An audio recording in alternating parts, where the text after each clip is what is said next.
Bien, gracias Vero, muy importante toda esta información que daba la doctora. Seguimos hablando de salud, pero ahora hablamos de las alergias, porque ya estamos promediando la primavera y con esta estación, bueno, se acentúan y se intensifican algunas reacciones justamente en esta estación donde, por ejemplo, la pelucita de los plátanos, ¿no?, genera reacciones en muchos. ¿Cómo prevenir estas situaciones? ¿Cómo diferenciar síntomas de alergia con COVID?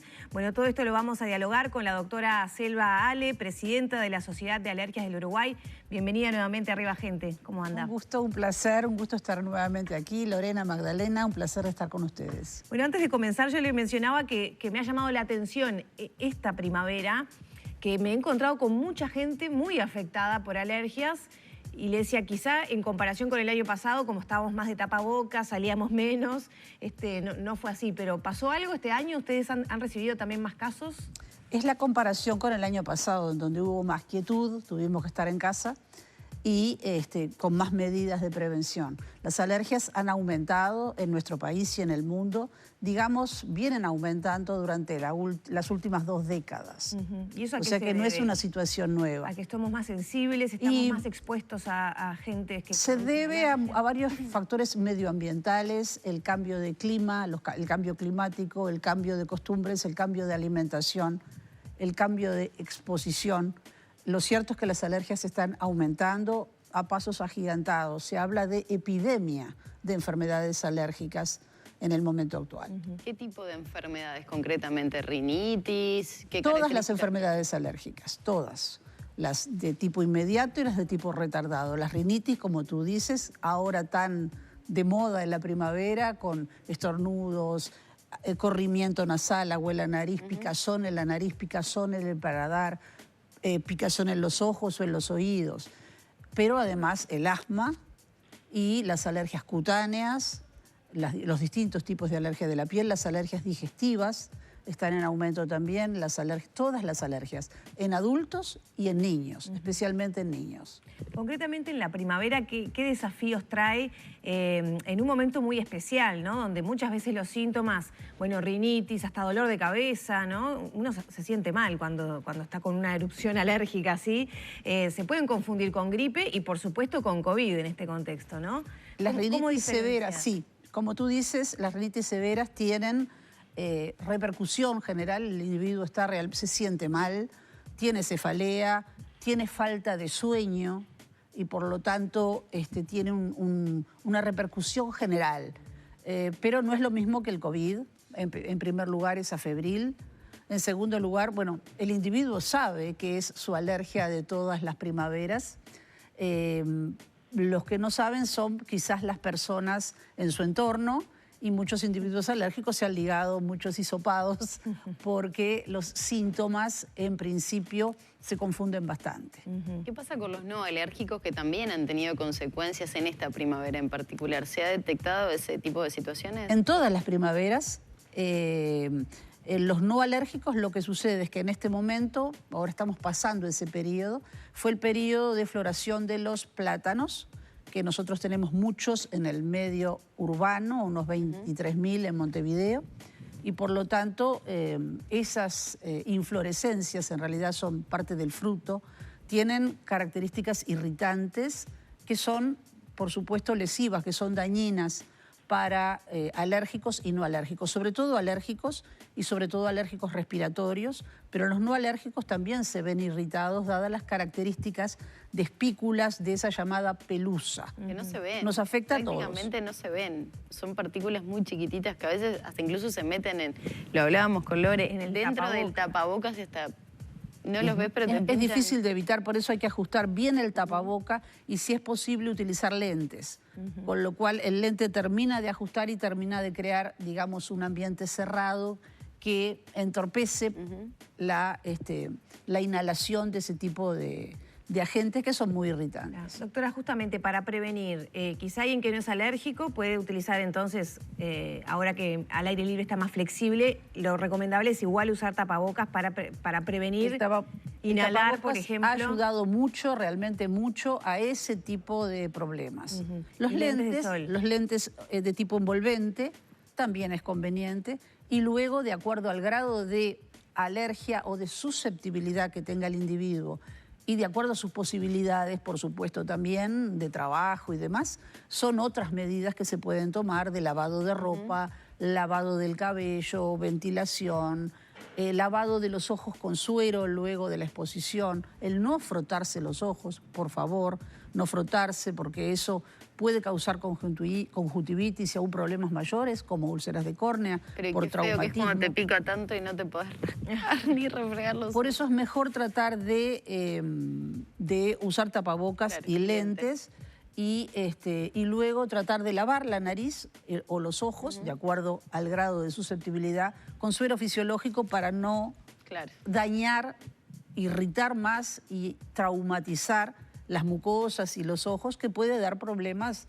más o menos serios. En cuanto al lavado del pelo y de la ropa, ¿qué se sugiere? Siempre dentro de las posibilidades, pero en momentos muy ventosos, cuando la persona sabe que ha estado expuesta, conviene lavar la cabeza, por lo menos retirar el resto de estas espículas del cabello con un lavado simple y cambiar la ropa. No poner la ropa a secar en los balcones o terrazas donde se sabe que hay muchos plátanos cerca. Plátanos que todo el mundo demoniza ahora en estos periodos, pero que también ayuda mucho a limpiar el aire, a proteger del calor, a darnos sombra, y son sumamente resistentes a la vida en la ciudad, resistentes a la polución, absorben gran parte de la polución. Por lo tanto, tenemos que tender a convivir con ellos.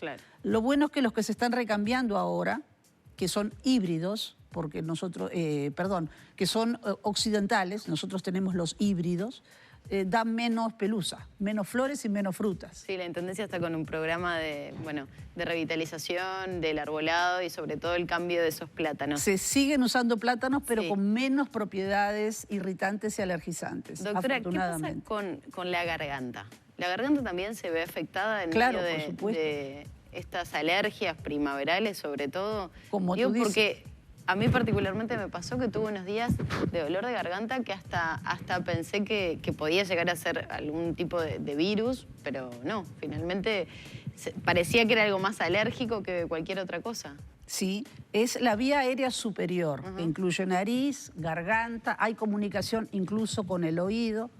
Los ojos se incluyen también, las mucosas son las mismas, tienen contigüidad y continuidad, y luego eso con la vía aérea inferior también se llama vía aérea unida. Pero hay una diferenciación entre un dolor de garganta por algún virus en particular, que las alergias son distintos, los olores, las características de cómo queda la garganta. El dolor no es tanto, porque el daño alérgico no es tan agudo sobre las células como el daño de un virus, pero lo que puede haber es mucha inflamación y el individuo tiene disfonía, o sea, nota cambio de voz y aún afonía, y tiene más prurito. No tanto dolor, no tanto ardor, sino picazón, prurito, picazón. Y cambio en el tono, afonía o disfonía. Y por supuesto el individuo sabe que además antes tuvo su resfrío alérgico, su lagrimeo y picazón de los ojos alérgico, y luego la complicación es la garganta. La otra complicación importante de la garganta, que creo que le sirve a todos los que nos están escuchando, es no solamente el problema es alérgico de la nariz, sino que a veces es reflujo gastroesofágico. Entonces, la garganta se encuentra entre dos fuegos. El agua que corre de la nariz, en lo que se llama corrimiento posterior, y desde el estómago, el reflujo que muchas personas tienen, y entonces la garganta sufre mucho. Y bueno, pica, duele y sufre disfonía. Doctora, cuando hablamos de alergias, ¿podríamos estar... ¿se trabaja con tratamientos preventivos, por ejemplo, antialérgicos o ciertas medicaciones que uno ya sabe, bueno, comienza la primavera, es probable que me afecte? ¿Podría evitar situaciones que usted describe con un tratamiento preventivo? Y si es así, ¿qué tratamiento es? Está perfecta la pregunta, Lorena, y además que no solamente es alergia a los plátanos en la primavera, sino que tenemos otros árboles tanto o más alergizantes, fresno, álamo, ligustro, y la alergia a los céspedes, la alergia a gramíneas, la alergia a las malezas, hay varias. Por lo tanto, lo primero que conviene es que el individuo sepa a qué es alérgico, a cuál es el agente en especial al cual es alérgico, para poder evitarlo. Y además porque los distintos alergenos o las distintas plantas polinizan en distintos momentos primavera, verano y aún otoño. Entonces, eso en primer lugar. Sabiendo a qué se es alérgico, uno puede prevenir hasta cierto punto, iniciando un tratamiento generalmente con antihistamínicos, llamados antialérgicos por la mayoría, 2 semanas o un mes antes del inicio de la exposición al alergeno al cual es sensible. Esa es una buena medida. Y si el individuo es realmente muy alérgico y eso entorpece su calidad de vida o puede tener riesgo de tener enfermedades alérgicas más severas, existen tratamientos específicos, alergenos específicos, como es la inmunoterapia, que baja el umbral de sensibilidad del individuo y mejora su calidad de vida. Doctora, breve nada más. Recién hablaba de que la persona puede saber a qué tipo de alergia se le pueden presentar. ¿No es habitual que se realicen ese tipo o las personas desconocen que hay test específicos que determinan la alergia? ¿Eso está previsto en el sistema de salud? O sea, yo voy a un alergista y ¿puedo pedirle que me realice ese tipo de test? Bueno, hay varios test de alergias, muchísimos. En cuanto a que está previsto en el sistema de salud, no está incluido en el PIAS, en el llamado PIAS. Y por otro lado, digamos que las personas no lo conocen tanto porque el posgrado de alergia, que tengo el honor de dirigir, existe desde hace no demasiados años. De cualquier manera, tenemos el posgrado de alergia en la Universidad de la República y, por supuesto, los médicos que se están formando están capacitados para hacer todos los estudios alergológicos, como por ejemplo, para este tipo de alergias. Existe un estudio específico alergológico y existen otros que los alergistas están bien capacitados para hacerlos. O sea que pueden solicitarlo, por supuesto. Muy bien. Doctora, muchas gracias por estos minutos en Arriba Gente. Ha sido un placer estar con ustedes. Muchas gracias. Cerramos entonces por aquí la entrevista con la doctora Selva Ale, presidenta de la Sociedad de Alergias del Uruguay.